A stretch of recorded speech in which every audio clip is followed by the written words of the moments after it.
In the Brenne wetlands in central France, the choir are warming up for the big concert.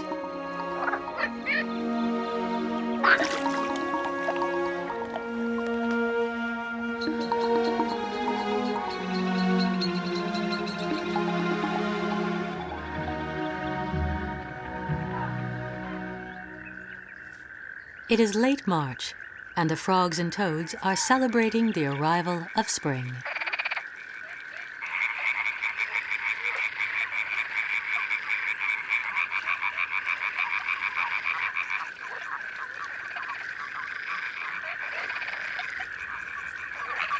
Each species has its own repertoire and makes specific sounds.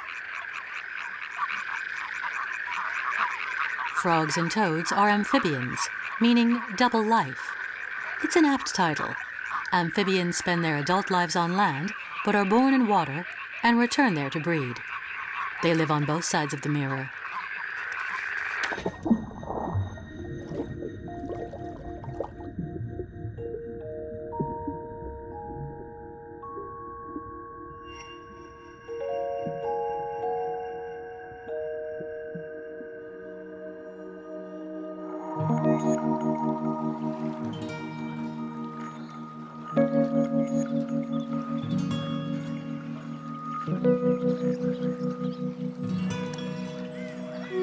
The frog and toad chorus has woken up the entire neighborhood.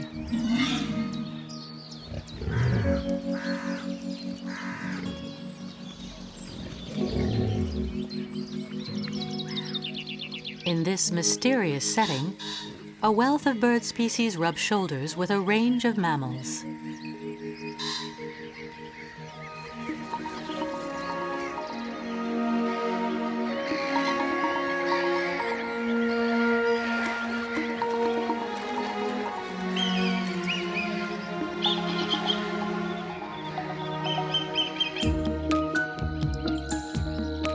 The 1,000 lakes of the Brenne area are man-made, dug centuries ago for the purpose of rearing fish. Today, the best preserved of them are fantastic places for wildlife, harboring some rare and unusual species. How do animals move around this complex habitat, half land and half water? Which species cross the boundary between the two worlds? France's Land of 1,000 Lakes illustrates the importance of wetlands for European wildlife.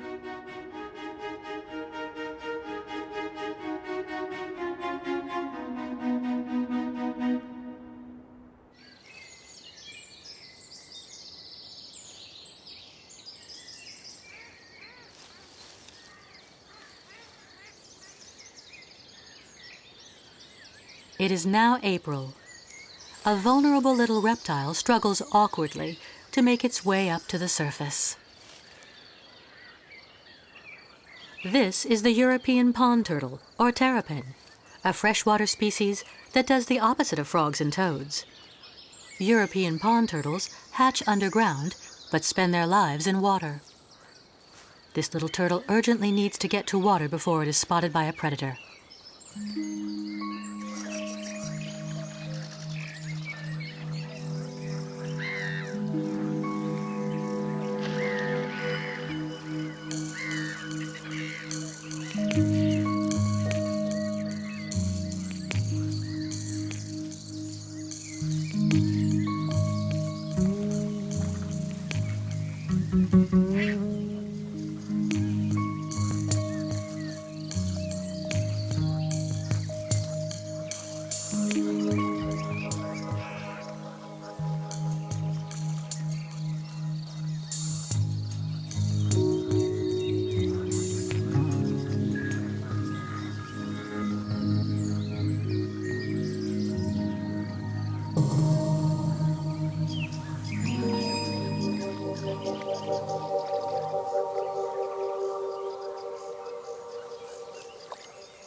Camouflaged by the vegetation, it succeeds in overcoming the obstacles and makes it into the water safe and sound.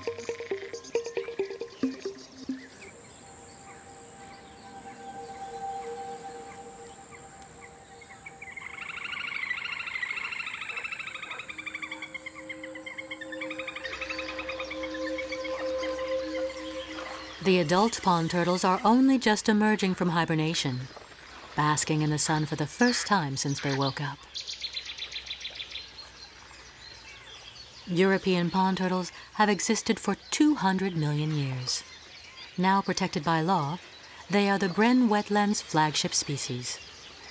The female has golden eyes and the male red.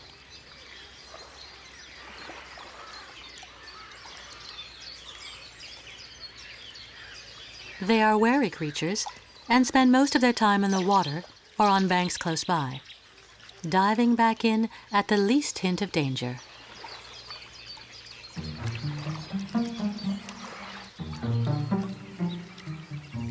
They feed on freshwater insects and dead fish, playing a useful cleaning role in lakes and ponds.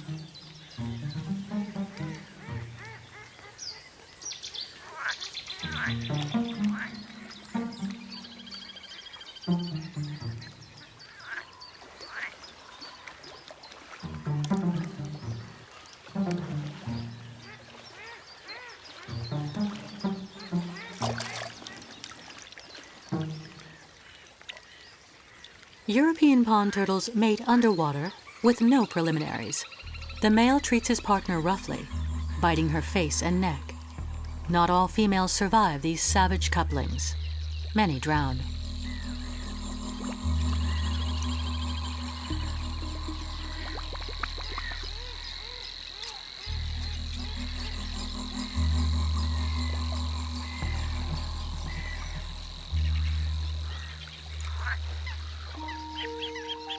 Meanwhile, ducks snooze in the sun. Many ducks are nocturnal and rest during the daytime. The pochard is dozing in the middle of the lake, while the mallard has found a convenient bank. He keeps an eye open, just in case. To keep their plumage waterproof, ducks coat their feathers with an oil secreted by a preen gland near their tails.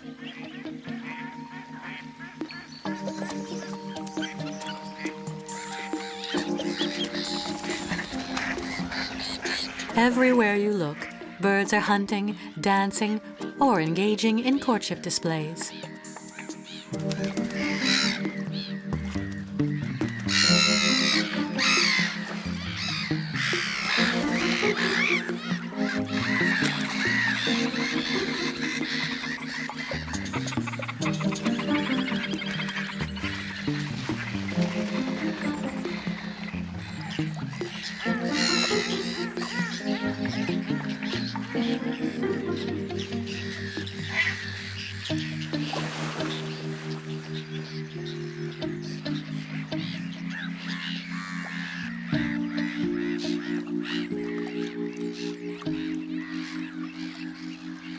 The water is also a lure for mammals. Like pond turtles and amphibians, koi poos lead a dual existence, half aquatic and half terrestrial.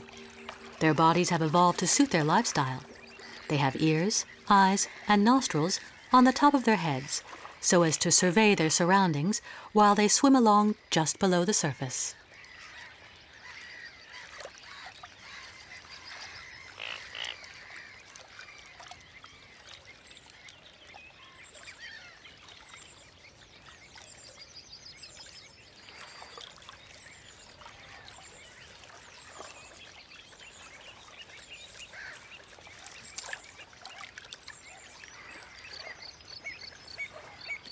Like their cousins the beavers, koi poos have large orange incisors.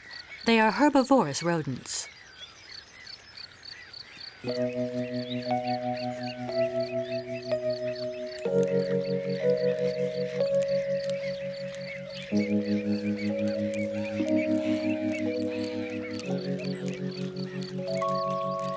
They breed fast, producing 2 litters of 2 to 9 pups per year.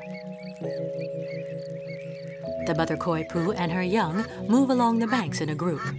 They make great lawnmowers.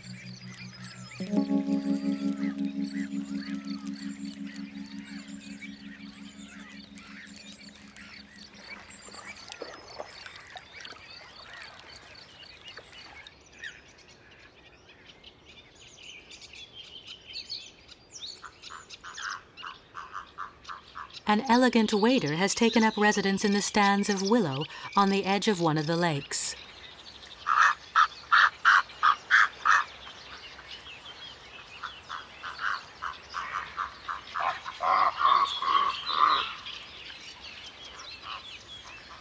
The purple heron has only just got here from Africa, but he's already courting. The male bird displays his white throat to attract potential mates from a distance. Once a female has succumbed to his charms, the courtship can move on to the nest-building stage.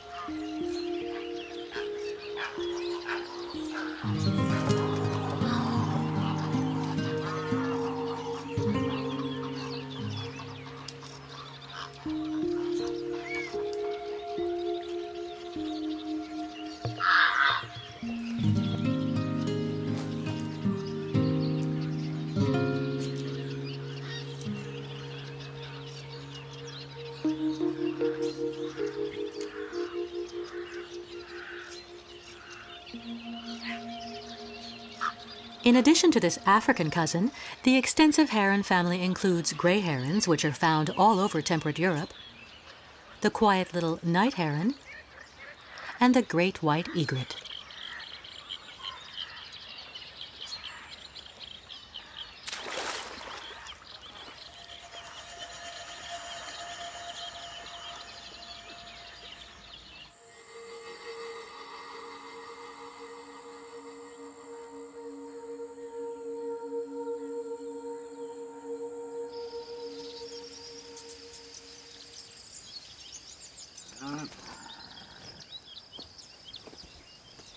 The big wading herons are expert fisherfolk, but one member of the heron family has a different feeding strategy.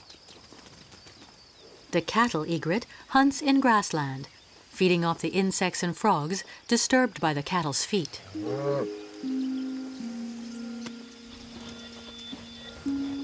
The birds and the cattle amicably share their territory, some foraging, while others ruminate.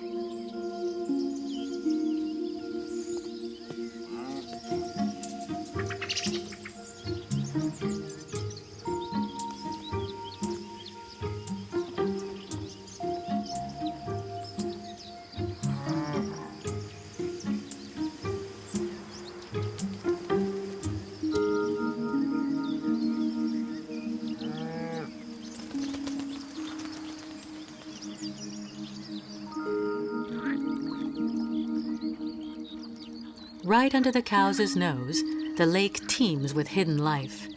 The best place to see it is from the other side of the mirror.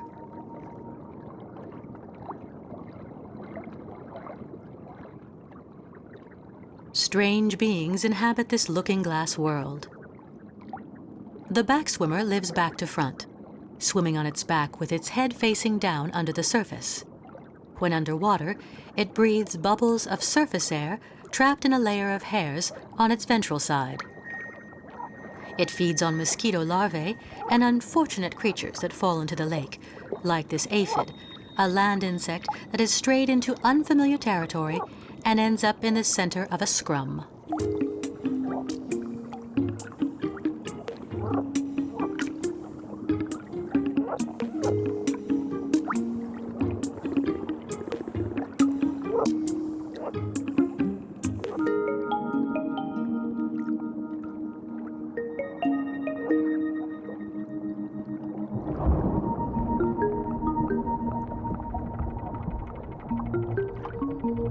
Like other amphibians, newts start off as aquatic animals, but live most of their lives on land.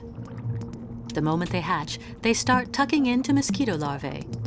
In the first aquatic phase of their existence, they have gills to breathe with.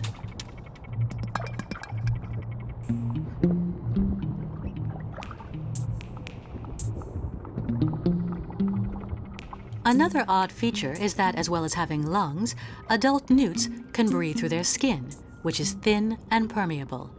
This enables them to avoid coming up for air too often and reduces the risk of becoming a beakful for a heron. The skin of the male palmate newt's webbed hind feet looks like the palm of a hand, hence its name. Although newts resemble lizards, as amphibians, they are more closely related to frogs. In early summer, this one will emerge into the open air to begin its life on land.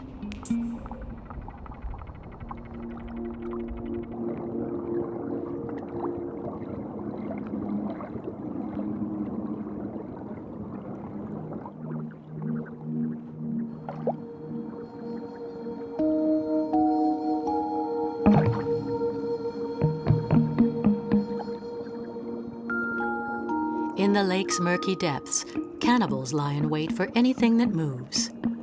Water beetle larvae are not fussy. They will hunt anything, from tadpoles to other water beetle larvae.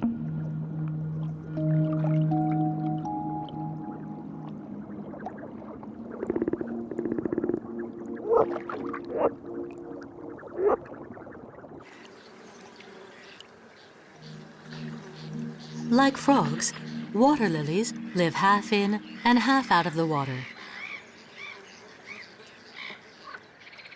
With a diameter of 12 centimeters, the white water lily is France's biggest wildflower. It is semi-aquatic in that its roots are embedded in the mud at the bottom of lakes and ponds, but it flowers on the surface.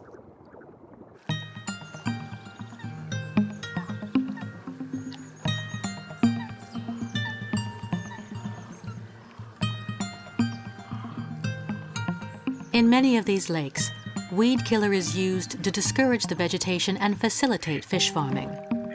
Floating white water lilies are now a rare sight, but they harbor numerous species, all of which are at their most decorative in the spring.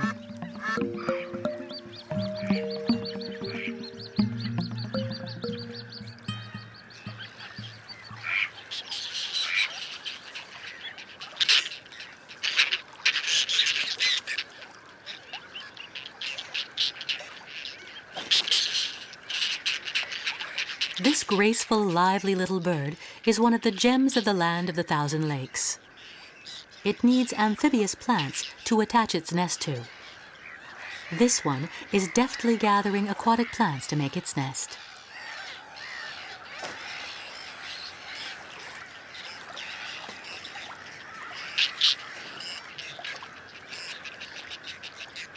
It is hard to say how many whiskered terns there are in France, but this is where the biggest colonies are found.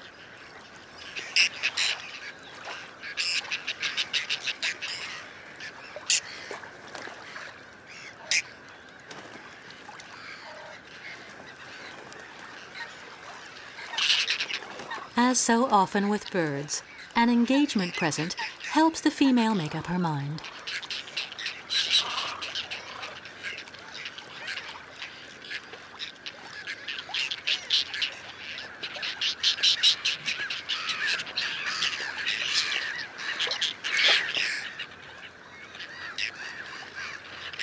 Nearby, black-headed gulls have nested on top of tufts of sedge, a firmer foundation than floating lilies.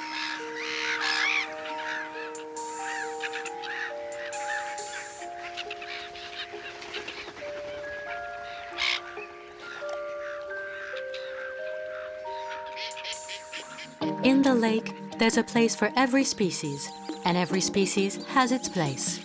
It is June, and the chicks are dabbling in the water and learning to feed themselves.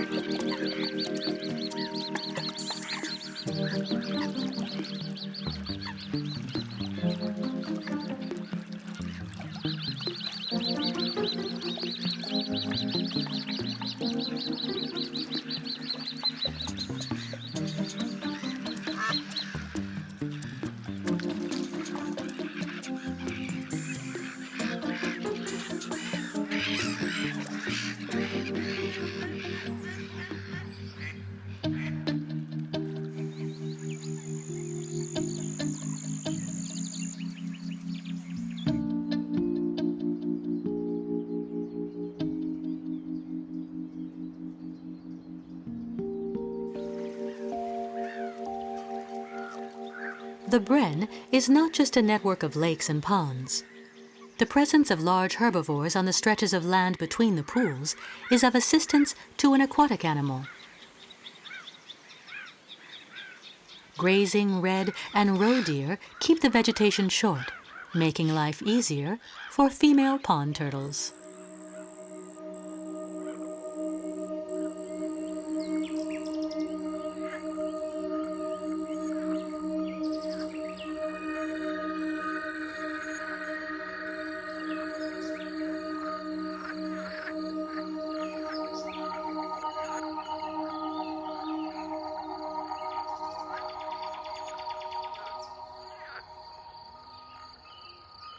This European pond turtle is looking for a suitable place to lay her eggs. She may spend hours searching the sandy grassland for the ideal spot.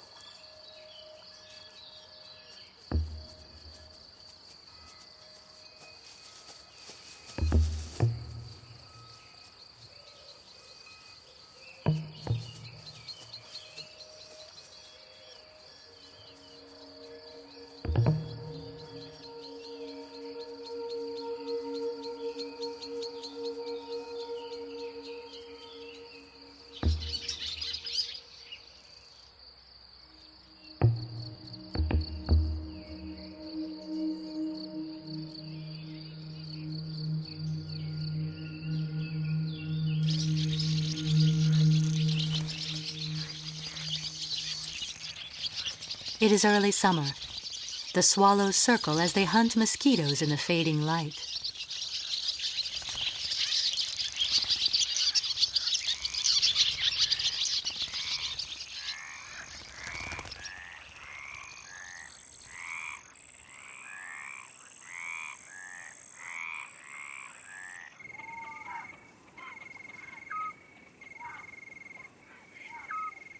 At last, the pond turtle has found the ideal spot in which to lay her eggs.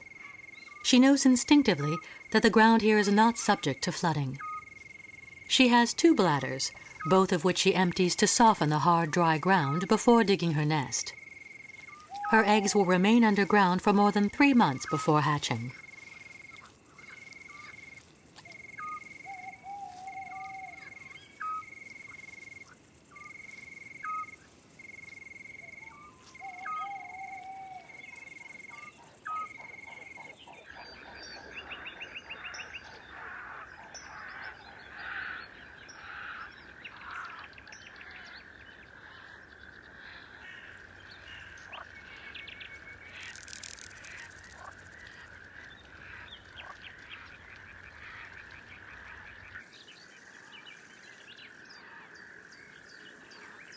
At sunrise, vapor rises from the surface of the lakes.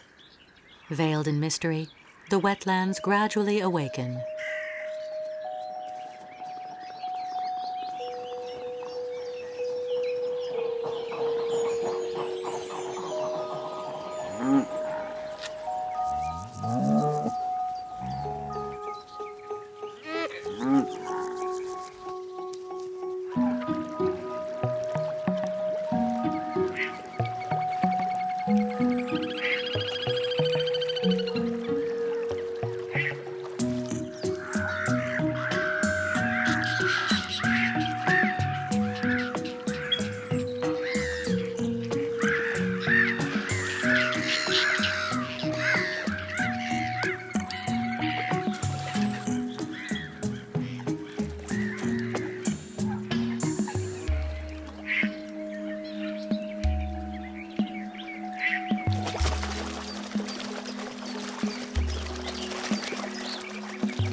These deer have ventured out of the woodland for an early morning dip.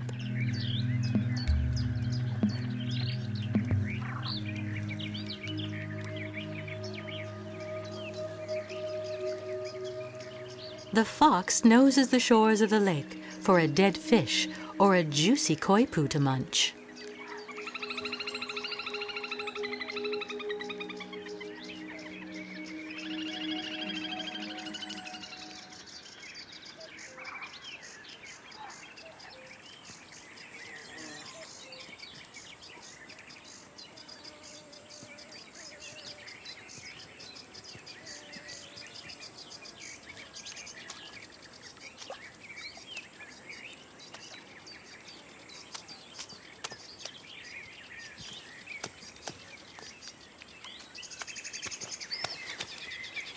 Mud baths help the deer rid themselves of parasites and soothe their skin.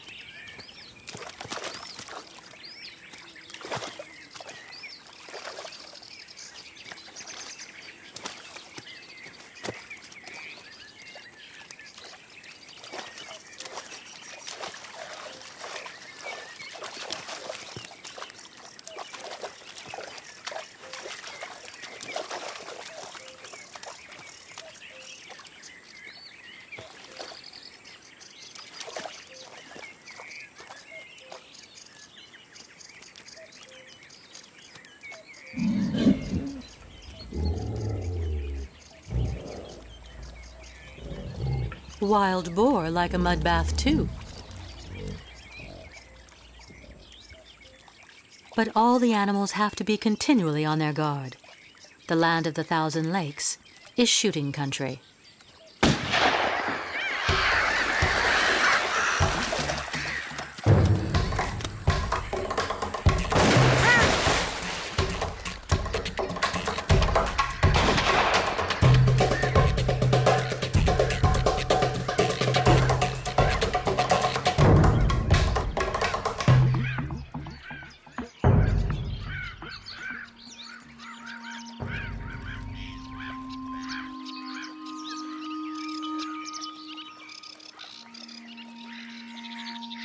Ironically, it is due to poor soil that this area has not been used for intensive farming.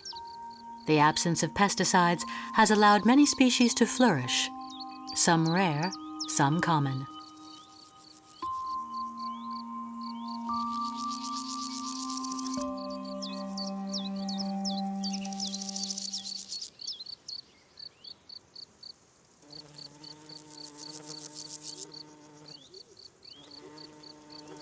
Still wet with morning dew, an Adonis blue spreads its wings to dry before taking off. In summer, these meadows are a mass of butterflies.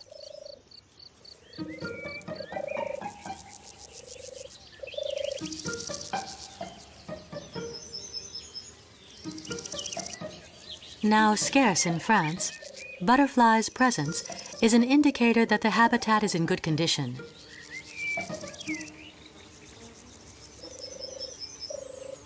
This marbled white is pollinating bramble blossom.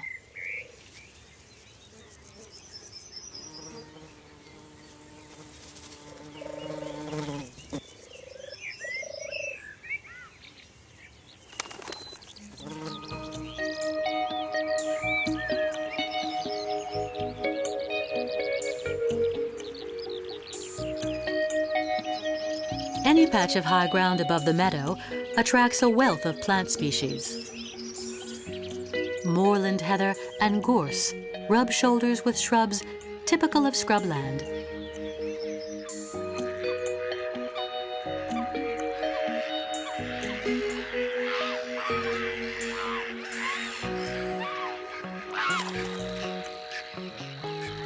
At the lake's edge, the egret is stalking its prey, on the lookout for movement. If it spots a fish trying to swim out of reach, or a frog attempting to leap to safety, the egret is on it in a trice.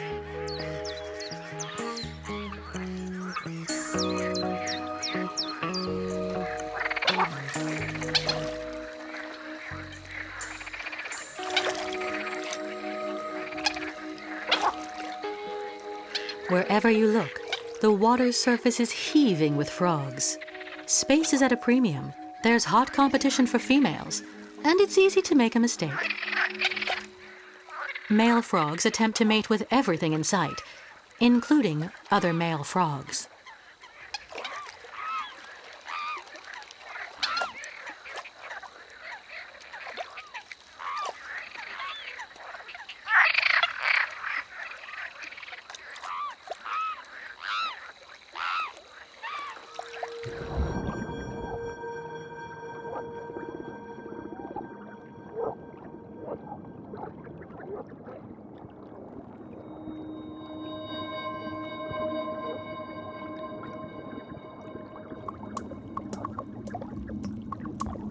Underwater, A monstrous creature is also making ready to pounce on anything that moves.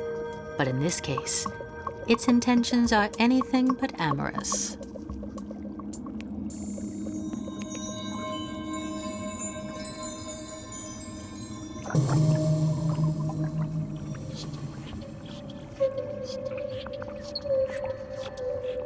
Dragonfly larvae are insatiable.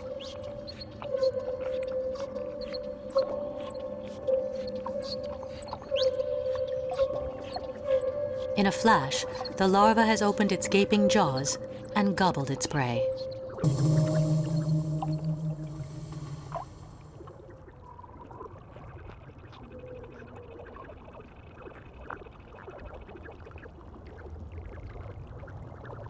Dragonfly larvae can live underwater for up to 4 years, but this one already has incipient wings on its back, a sign that it will soon be metamorphosing.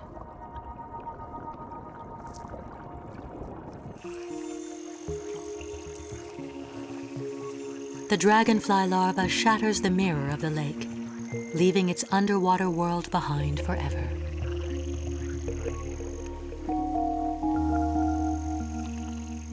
An incredible transformation now takes place. As if by magic, the larva sheds its skin, swells, and unfolds to become a young dragonfly. It is still translucent.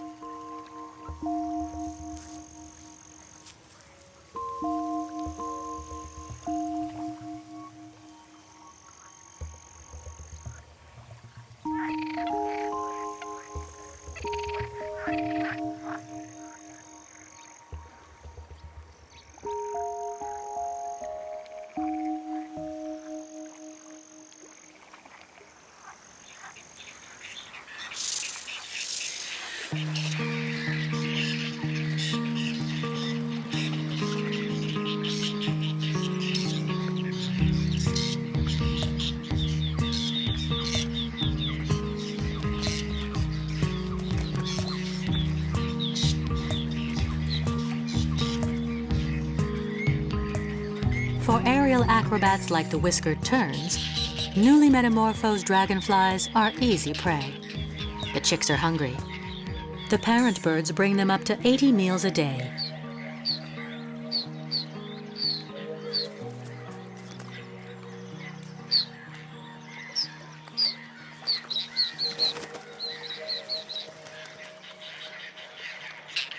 All along the food chain, some are sacrificed for others' benefit. The rule is, beware of anyone who is bigger than you are. Swans are not welcome on the whiskered tern's patch. They are a threat to the colony.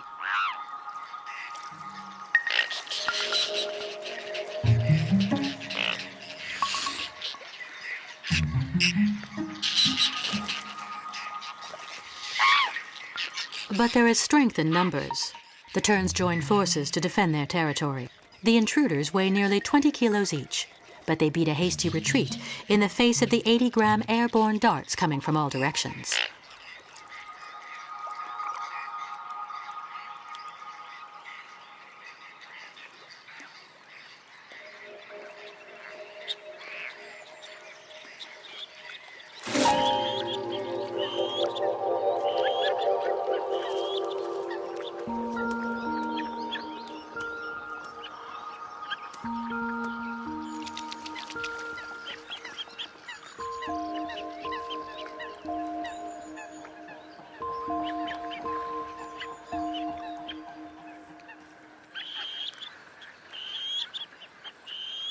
This ruby-eyed prince is another jewel of the Thousand Lakes. The black-necked grebe nests among the whiskered terns so as to benefit from their protection. But there's a price to pay. Like the terns, the grebe makes a floating nest from plant debris. It is an excellent diver and collects nesting materials from the bottom of the lake.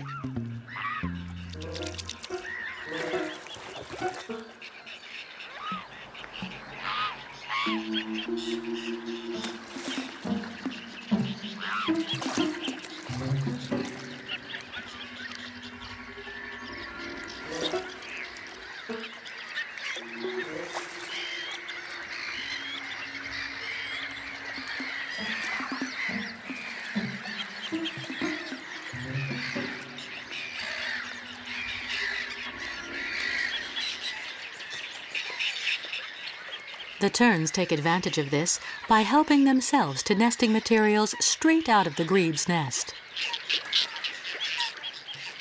What began as a trade-off has turned into a protection racket.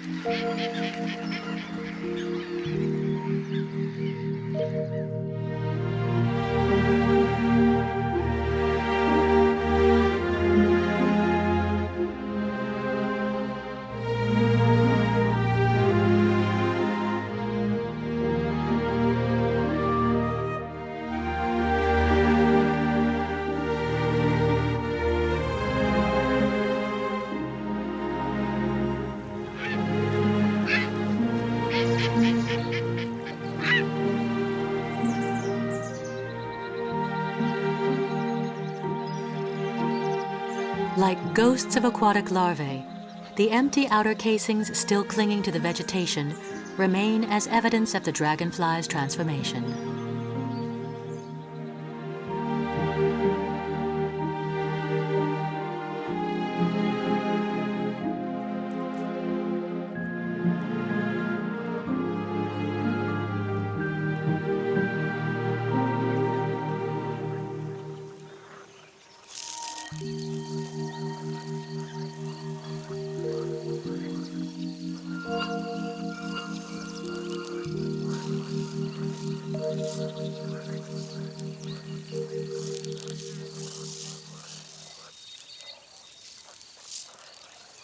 The adult insects are now excellent flyers.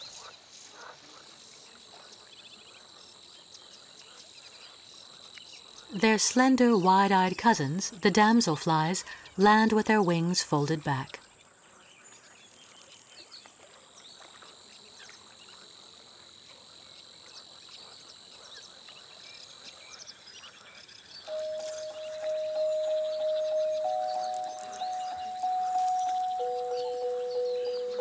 The male damselfly grips his mate by the back of the neck with special pinchers. Firmly clasped, the female bends forward until her sexual orifice meets the male's organ. They form a heart shape. Damselflies don't need the Kama Sutra to think up bizarre sexual positions.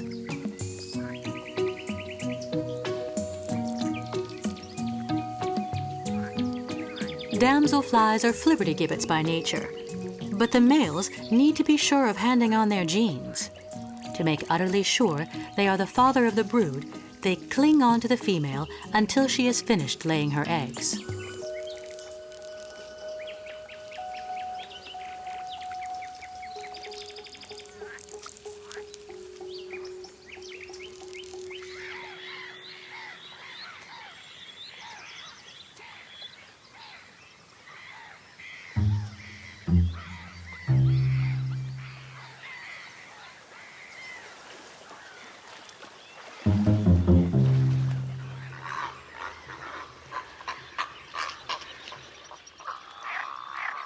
At the lake's edge, the purple heron is on the lookout for food to take back to its young.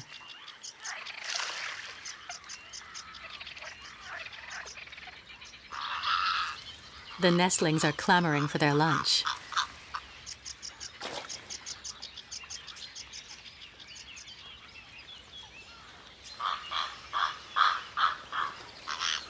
When the young are small, the adult birds feed them by regurgitating food. Later on, they bring them whole prey.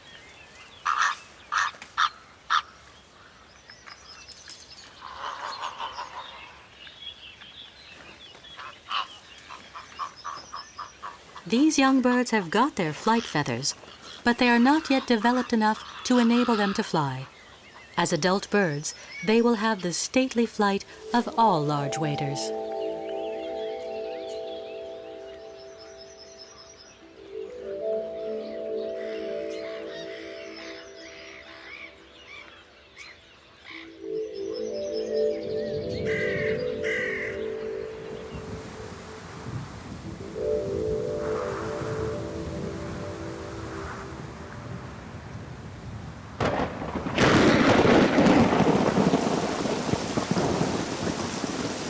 As if heralding change, the storm spells the end of summer.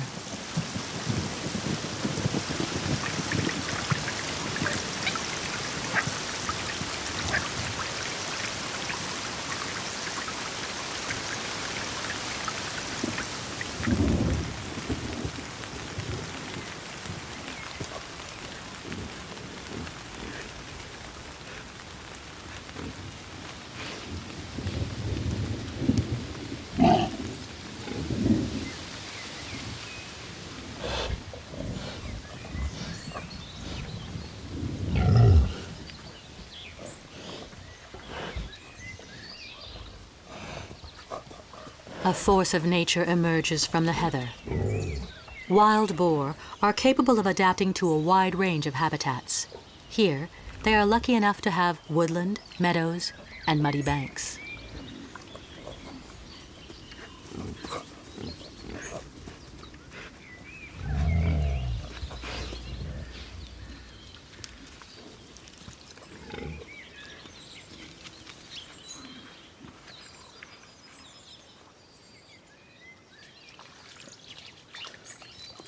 Wild boars have slender legs, but a secondary pair of hooves at the back of each foot prevents them from sinking into the mud.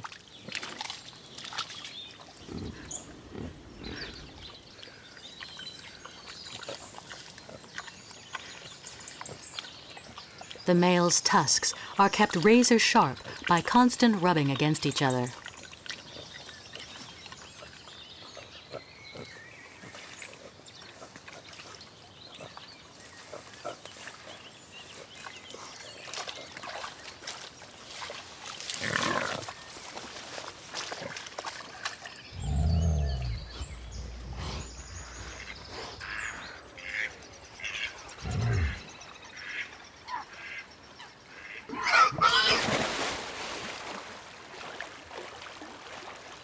Although it looks so big and bulky, the boar swims effortlessly across the lake.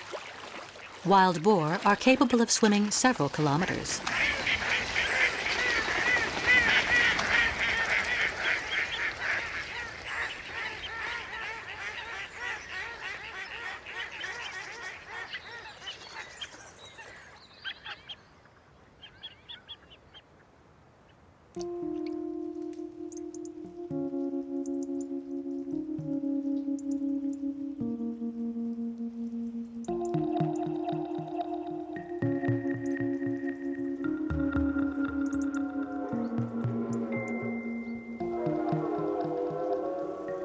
In September, the call of a rutting stag echoes through the mist.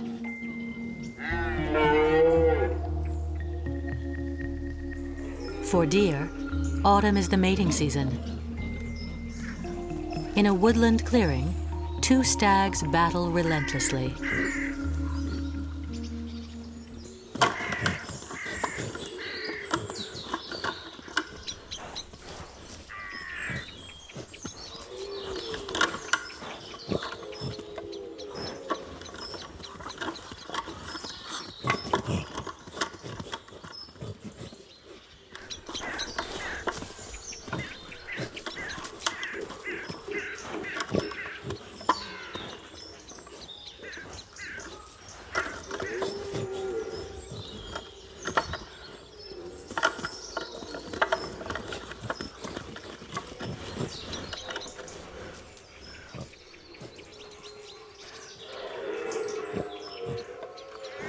At last, the loser accepts defeat. The winner gets to mate with the does and father the next generation.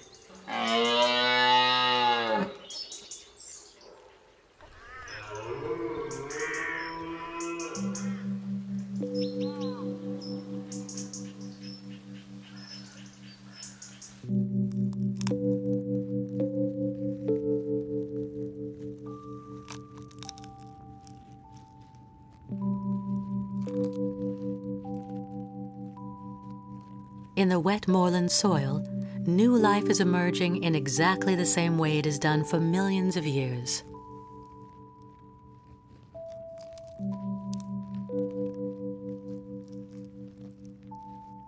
European pond turtles hatch in the autumn.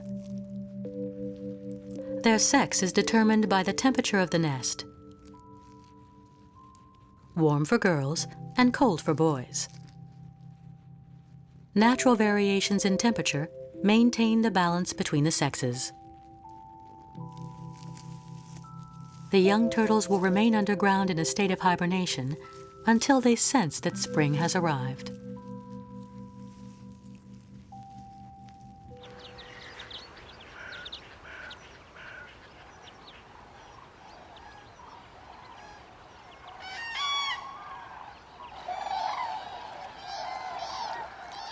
The birds arriving from the north are a sign that cold weather is on its way. The cranes have just got here from Scandinavia. For several years now, whole squadrons of them have been overwintering in the Brenne wetlands.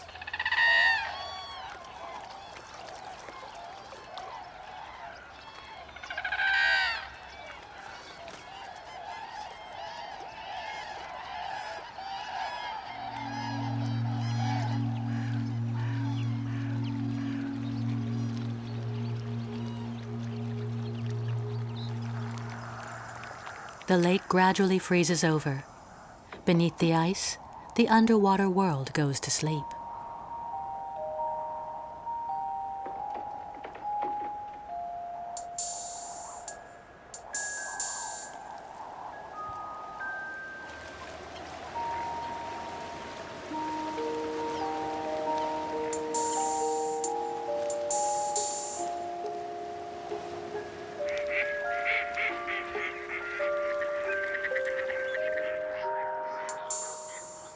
In winter, the wetland birds gather in the warm spots where the water has not yet frozen over.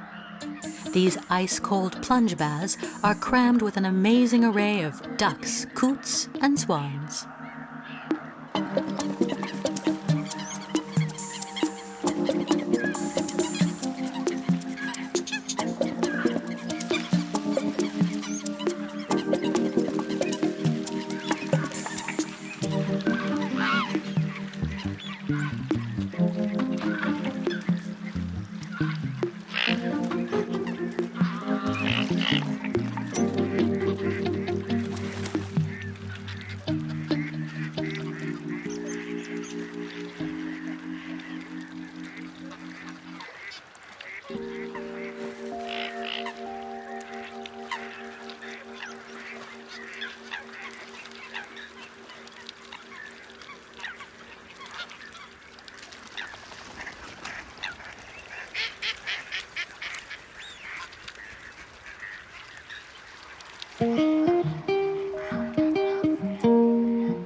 The egrets skid on the ice, stripped of their usual grace. It's difficult to fish now, and there is fierce competition for the scarce pickings.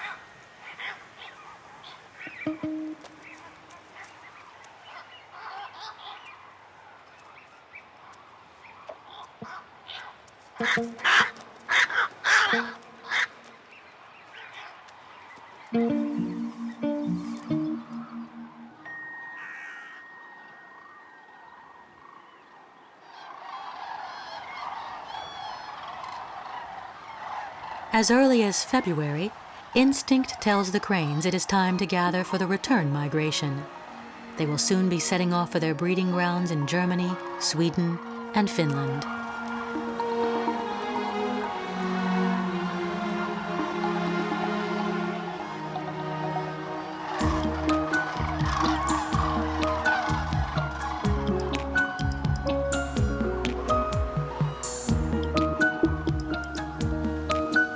The Brenne wetlands in central France are home to a priceless, vulnerable natural heritage. If that heritage is to survive for future generations to contemplate, we have to preserve fragile wetland habitats like these.